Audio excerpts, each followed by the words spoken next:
वाडा police स्टेशनच्या हद्दीमध्ये chain चोरी झाल्याचा एक प्रकार घडला होता आणि चेन चोरी ही अत्यंत संवेदनशील मानून आम्ही त्याच्यामध्ये तपास सुरू केला.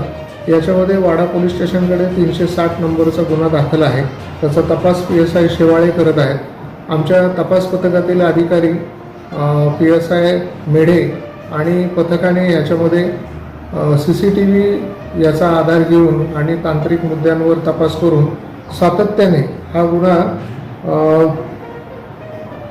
14 तारखेला 14/8ला घडला होता आणि त्या तारखेपासून तर आरोपी पकडेपर्यंत सातत्याने पाठपुरावा करून वाडा तालुक्यातली सर्व ठिकाणं, पूर्वीचे गुन्हेगार, त्याच्यानंतर अशा पद्धतीने या भागात फिरणारे मोटरसायकलवरचे संशयित, CCTVचा अभ्यास करून त्याचं तात्विक विश्लेषण करून त्याचा पाठपुरावा केला.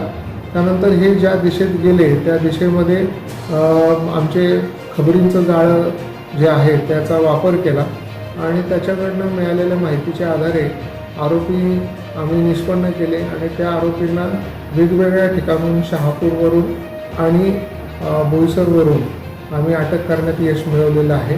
याच्यामध्ये 4 आरोपी इथे आले होते. पैकी 3 आरोपी आम्ही पकडलेले आहेत. त्यांच्याकडनं मोटरसायकल हस्तगत केलेले आहेत आणि चेन चोरी केलेली, जे 60 वर्षाच्या आजींची मंगळसूत्र चोरी केलं होतं ते देखील आम्ही हस्तगत करण्यात यश